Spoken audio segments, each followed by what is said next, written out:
Hello, lovely people. I welcome you once again to Bright and Clara's channel. Thank you all for clicking. This is episode 1 on a one-bedroom apartment that we are putting up for Madam Lawren. This project is located at Dodowa. Okay, so this is a Dodowa project. Okay, so in your view, you can see my foreman, Mr. Christopher Adade. Now, we were given this project because Madam Lawren realizes that there have been a lot of lapses. The pillar or the block work, as you can see, is not linear. You can see, okay, 1, 2, 3 is crooked, completely crooked. The pillar is not cast properly. You can see 3 pillars poking at the top. They are all in different location. The one at the extreme back, in the middle, and then the one at the front. This is completely crooked. Are you with me? So all these things were done by Madam Lawrence's dad. I would not blame the dad too much because he is not the one building. He is the one that the money comes to, and he has employed these artisans to do the work. So the problem is not with Madam Lawrence's dad, but with the artisans who claim they know the job. You understand? And they have created a whole mess. There's a whole mess. So we were called, and then Madam Lawren has to halt the project. So we are going to take over from here. We are going to take over the project from here, and we were called to assess. So I sent Mr. Christopher Adade to go to Dodowa and assess Madam Lawrence's state of project. And we realized that there was a whole lot of defect. We have to break some walls, chisel the pillars down, and then redo some of them. Are you with me? Yes. This is a very typical project where the intention is that she's going to have her master bedroom on the left-hand side, okay, and then here is going to serve as a carport. And then on the first floor and the second floor is going to be a one-bedroom apartment where people can come for a short stay. And this is going to be for Airbnb. You understand? So it's a one-bedroom apartment design. Very beautiful. I like the architecture. And so this is going to be a carport. Now look at this pipe. This pipe is supposed to serve the first floor. And this is how the plumber decided to put the pipe. Are you with me? This is how the plumber decided to put the pipe. Completely unprofessional. Completely unprofessional. And this is what we are good at. We go in there, assess everything, and we discuss it. Myself, Mr. Hammond, and my team, all of us on board, we discuss a lot of things, and then we plan on how to execute in it. So Mr. Dade is indicating, per the plan that he has, there are some errors, and those are the things he's indicating. There's going to be a staircase here. So this wall is going to be broken down. We have to break it down completely. We have to remove that, or the entire block work, we have to remove it. Are you with me? Yes. All that portion will go off as he's showing. And then the round pillars, we need to cast them to a certain height. Are you with me? All those things, we need to do them.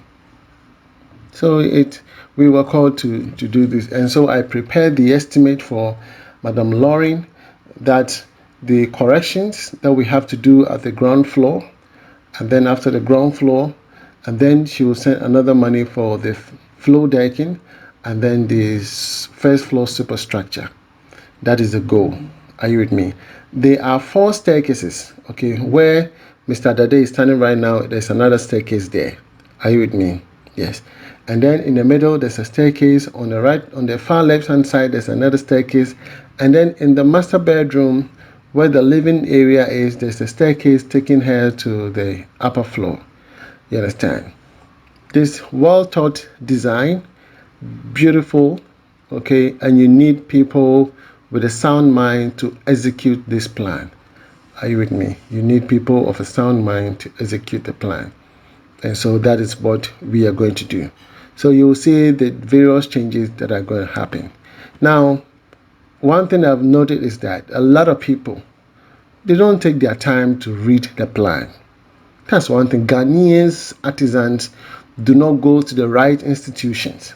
And most institutions do not actually have time to teach students how to read drawing. And that is what I have noticed.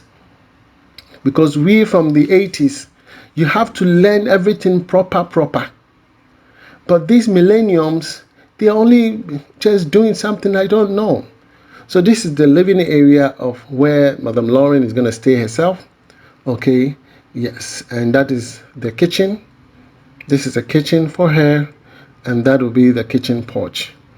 Are you with me? This is a kitchen porch. Are you with me? So she herself, she want to stay in one side of the apartment, and then the other portion will be for rental purposes. So this entire area is a living area. Are you with me? And there's going to be a staircase where Mr. Dade is showing. Yes, there's going to be a staircase, and then take a left and then go up. Are you with me? So to go up, and then on the top you're going to have a beautiful master bedroom right there. A very beautiful master bedroom. Are you with me? Yes. So this is how the design is.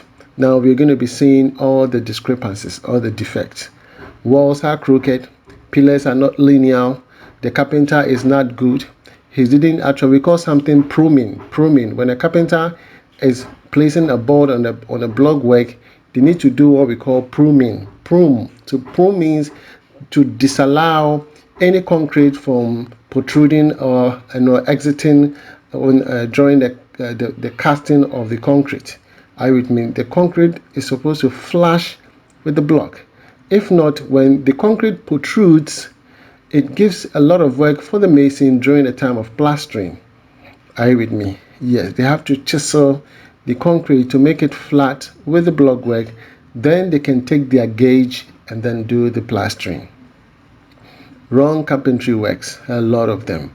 A lot of block work will be cut off, as Mr. Dade is showing. We will cut them off, demolish all the block work. Are you with me? Yes, all that portion will go off.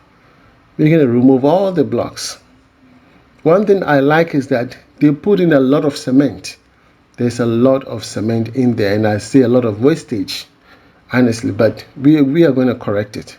We're going to correct all these pillars. We need to increase the height. Okay, they are not to the required height of about 3.2 meters. We need to extend all of them. There's a window over there. The window is not created, so Mr. Dade is indicating that we have to create a window because per the plan, that's where the window is supposed to be.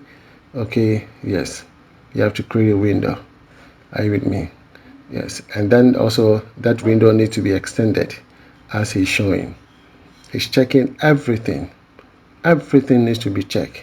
So I don't know, that is one thing that in the days of the 80s, the 70s, okay, in the 60s, you learn and you learn proper. When you come out as an artisan, you really know your craft. But in this millennium, I don't know what they are teaching. Honestly, people come out and they forget. For me, I remember whatever I was taught, even from my technical school. I went to NVTI, Kukrumimle. Those who know ATTC and NVTI, they are just back to back. I learned everything from NVTI. Technical, practical work. When I had my admission at Bishop Herman's, my daddy says, no, you are going to a technical school. And I say, yeah, Bishop Herman is a secondary technical. He said, no. You go to a pure technical school. Look at me now. Pure practical at NVTI. I learned about electricals, motors, transformers. You have to learn proper.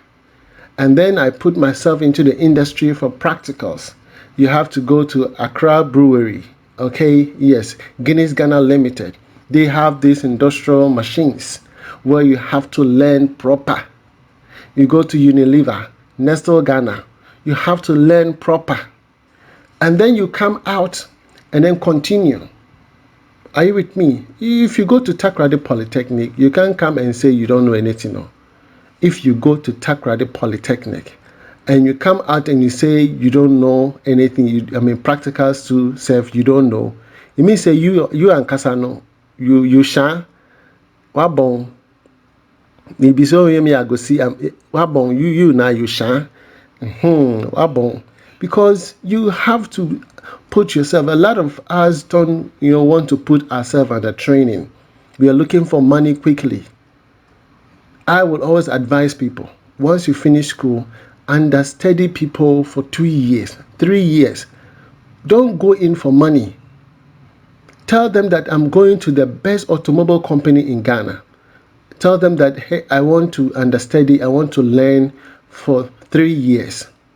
And make sure that within a year, most of the basic things you know them. How to use machine tools, softwares, how to use them. Make sure you equip yourself proper. And then when you travel outside, you will make a lot of money. Those who make money outside are those who are practically oriented.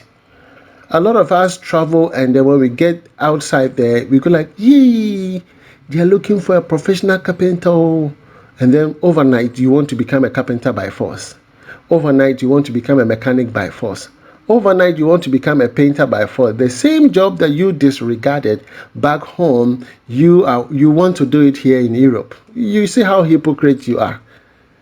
The same job that you disregarded, you want to do it in America or Europe. You understand? So whatever your hand findeth, please do it well.